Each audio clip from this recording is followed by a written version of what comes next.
नमस्कार। इस video lecture में हम मांग की लोच की अवधारणा के महत्व के बारे में चर्चा करेंगे। Importance of concept of elasticity of demand.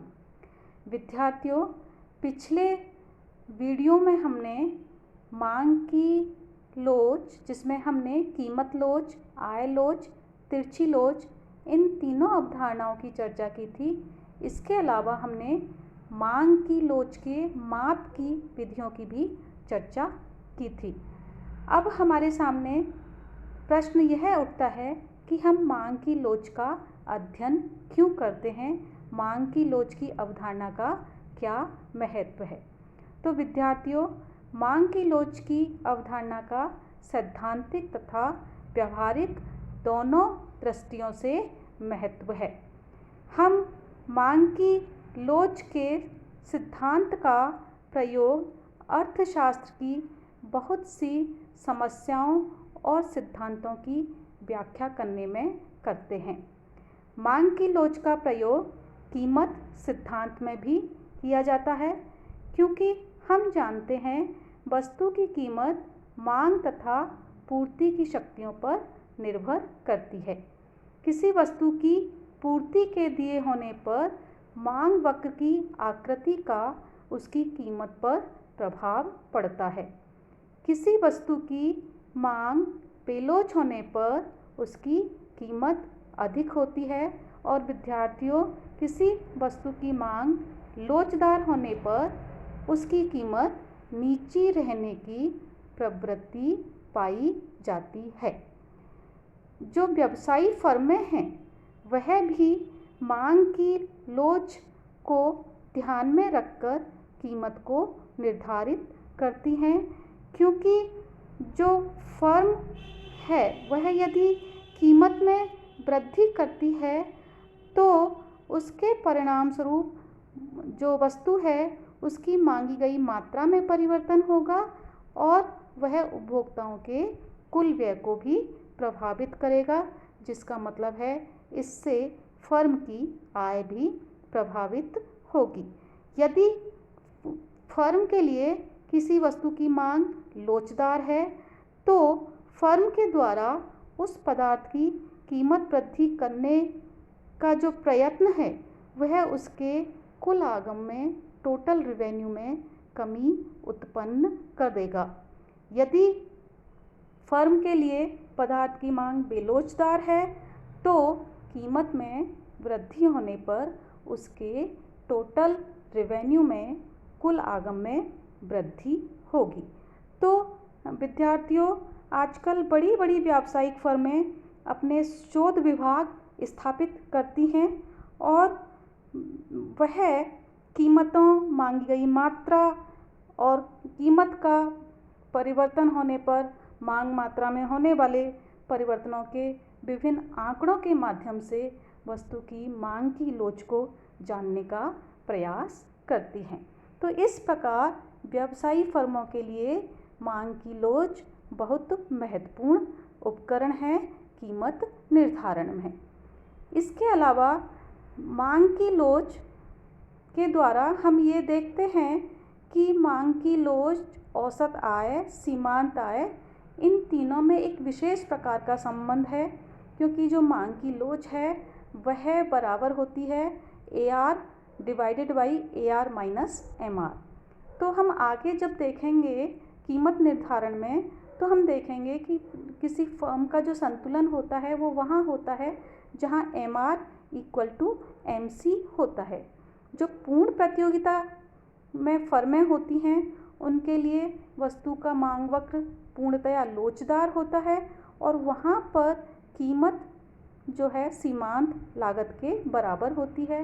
लेकिन जो अपूर्ण प्रतियोगिता है या एकाधिकार है उसमें जो फर्म जिस मांग वक्र का सामना करती है वह कम लोचदार होता है। तो इसलिए अपूर्ण प्रतियोगिता या एकाधिकार में जो वस्तु की कीमत है वह सीमांत लागत से ऊंची रहने की प्रवृत्ति पाई जाती है।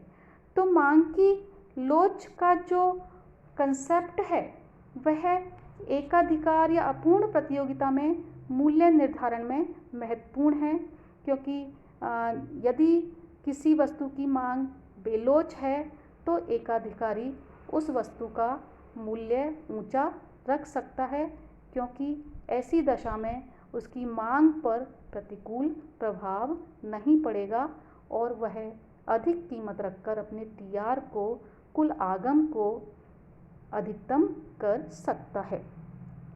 इसके अलावा बच्चों, जो एकाधिकारी है, जो वह मूल्य विभेद की नीति अपनाता है, प्राइस डिस्क्रिमिनेशन की नीति अपनाता है, यानी वो भिन्न भिन्न बाज़ारों में एक ही वस्तु की अलग अलग कीमतें वसूल करता है, उस समय भी वह मांग की लोच को ध्यान में रखता है।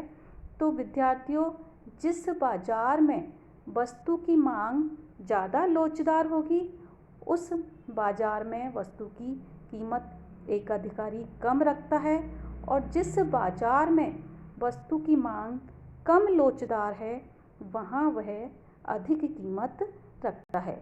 इस प्रकार जो एकाधिकारी है वह मूल्य विभेद की नीति में मांग की लोच को ध्यान में रखता है।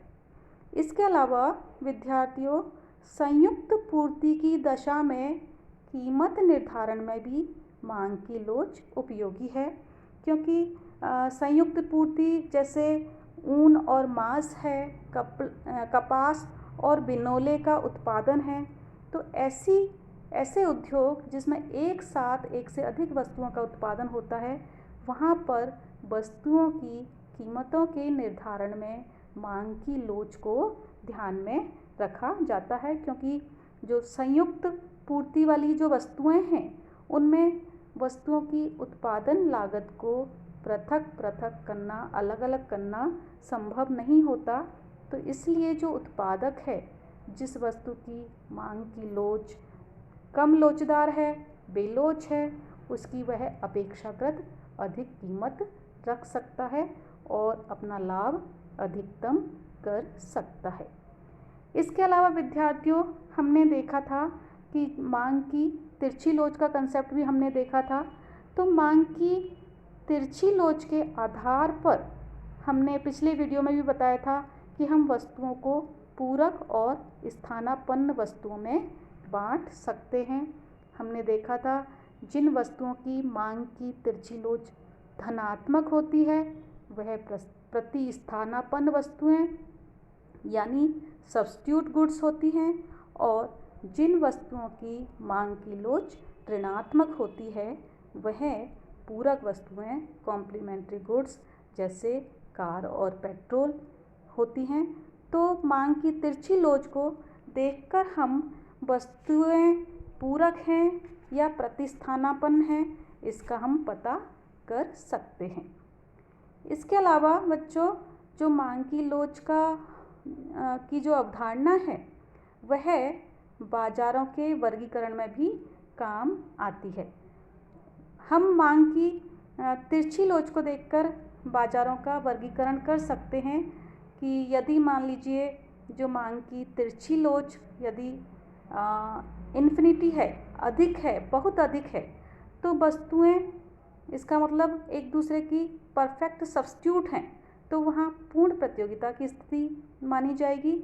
और यदि मांग की तिरछी लोच शून्य है या लगभग शून्य है तो वह एकाधिकार की स्थिति मानी जाएगी।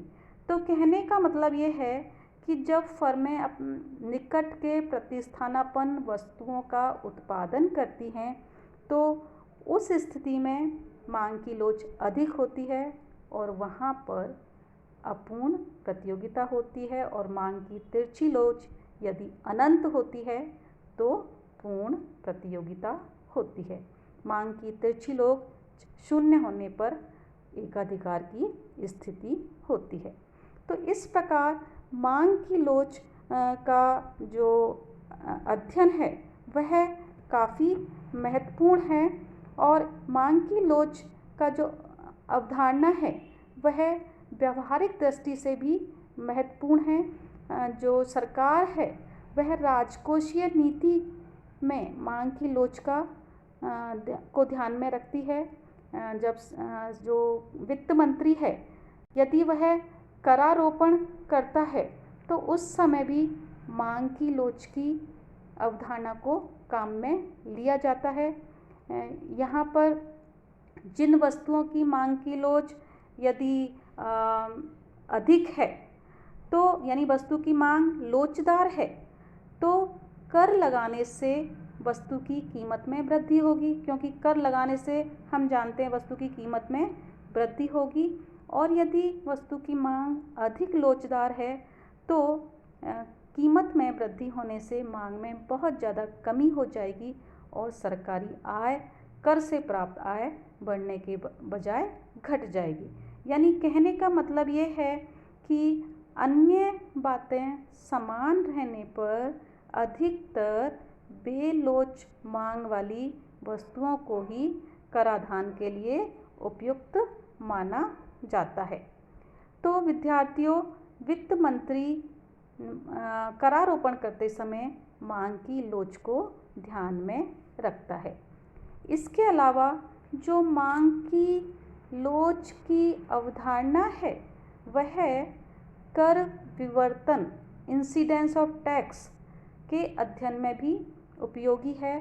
हम कर विवर्तन के माध्यम से यह देख सकते हैं कि किसी वस्तु पर कर लगाने पर उसका भार उपभोक्ता पर पड़ेगा या उत्पादक पर पड़ेगा या उन दोनों पर पड़ेगा, और दोनों पर पड़ेगा तो कितना कितना भाग कर का दोनों के बीच में विभाजित होगा। आप इस वीडियो लेक्चर में 3 डायग्राम देख रहे हैं।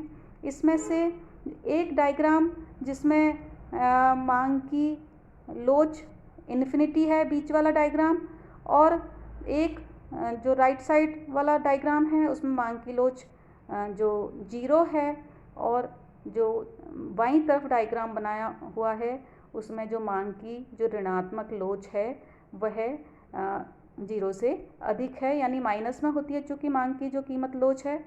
तो हम देख सकते हैं कि जो इन्फिनिटी, जिसमें मांग की लोच इन्फिनिटी के बराबर है, बीच वाला डायग्राम, उसमें जो पूर्ति वक्र है वह यदि शिफ्ट हो जाता है कीमत यानी कर लगाने के पश्चात, जो पूर्ति वक्र है वह S1 से S2 हो जाता है, तो जो उपभोक्ता है वह वस्तु की मात्रा X2 से घटाकर X1 कर देता है, लेकिन जो कीमत है वो वही बनी रहती है।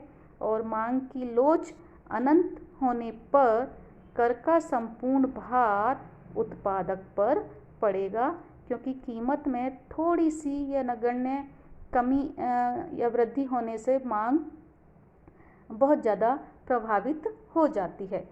तो यहाँ पर जो कर की पूरी राशि, जो EG कर की पूरी राशि है वह उत्पादक वहन करेगा, और जो दाईं तरफ जो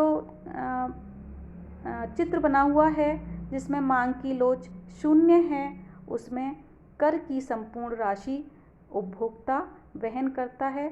हम देख रहे हैं कि इसमें जो डिमांड कर्व है वह लंबवत है, क्षैतिज है, और कर लगाने के पश्चात पूर्ति वक्र जो बाईं तरफ शिफ्ट हो गया है, तो कर लगाने पर जो पूरा भार है, कर का भार, वह उपभोक्ता को बढ़ी हुई कीमतों के रूप में P1 से P2 तक बढ़ी हुई कीमत के रूप में वहन करना पड़ता है।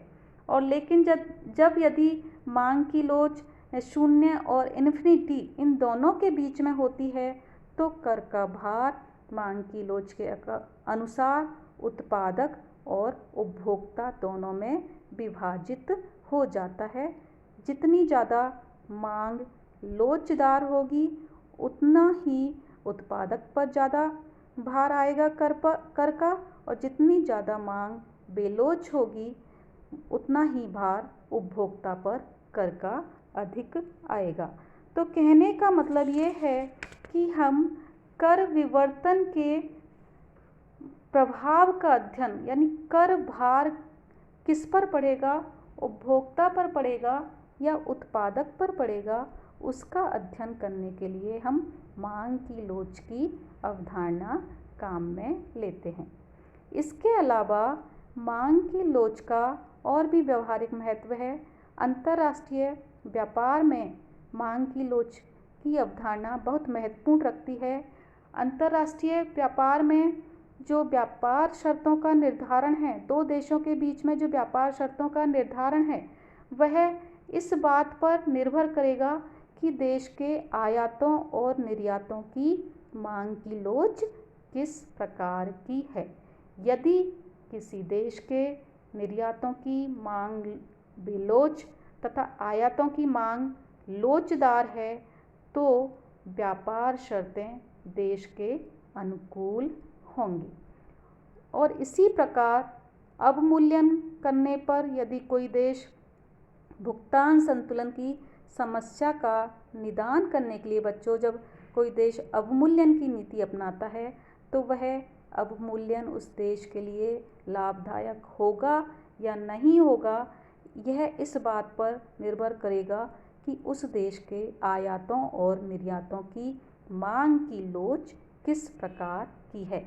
यदि देश के निर्यातों और आयातों की मांग की लोच अधिक है तो अवमूल्यन लाभदायक होगा, क्योंकि अवमूल्यन करने पर किसी देश के जो निर्यात हैं वो सस्ते हो जाते हैं और आयात महंगे हो जाते हैं।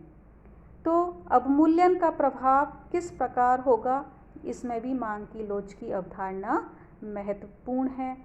इसके अलावा जो मांग की लोच की जो अवधारणा है बच्चों, एक और महत्वपूर्ण पैराडॉक्स को एक्सप्लेन करने में काम में ली जाती है, वह है प्रचुरता में गरीबी या संपन्नता में दरिद्रता, यानी पॉवर्टी इन प्लेंटी, जिसको हम paradox of poverty in plenty भी बोलते हैं।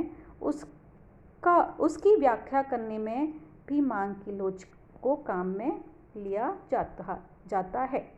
विद्यार्थियों, कई बार ऐसा देखने में आता है कि कृषक जो है, किसान है, उसके उत्पादन में वृद्धि हो जाने पर भी उसकी आय में वृद्धि नहीं होती। ऐसा इसलिए होता है कि यदि किसी वस्तु के सभी कृषकों के उत्पादन में वृद्धि हो जाए तो उस वस्तु की कीमत कम हो जाएगी।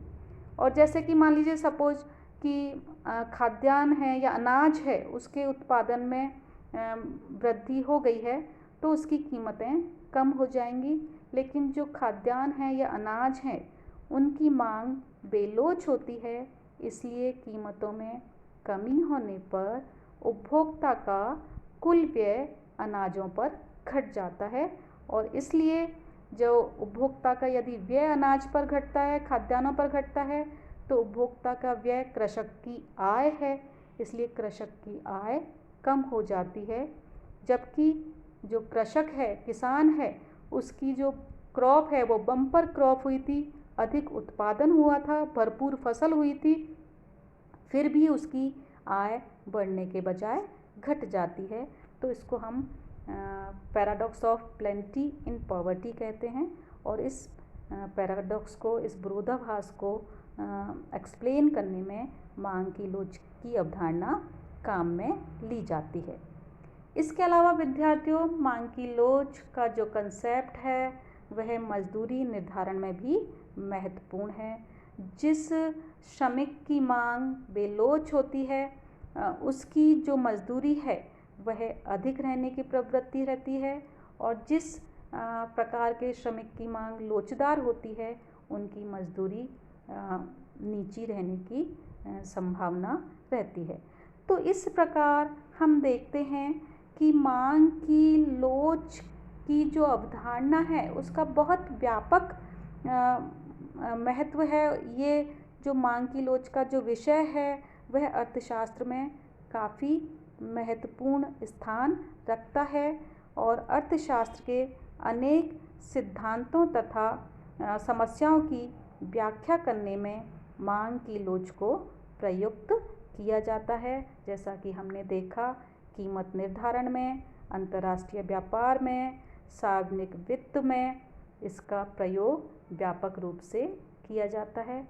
इसलिए विद्यार्थियों, मांग की लोच की अवधारणा बहुत महत्वपूर्ण है। उम्मीद है कि आपको यह समझ में आ गया होगा कि मांग की लोच की अवधारणा क्यों महत्वपूर्ण है, क्यों हम इसका अर्थशास्त्र में अध्ययन करते हैं। Thank you.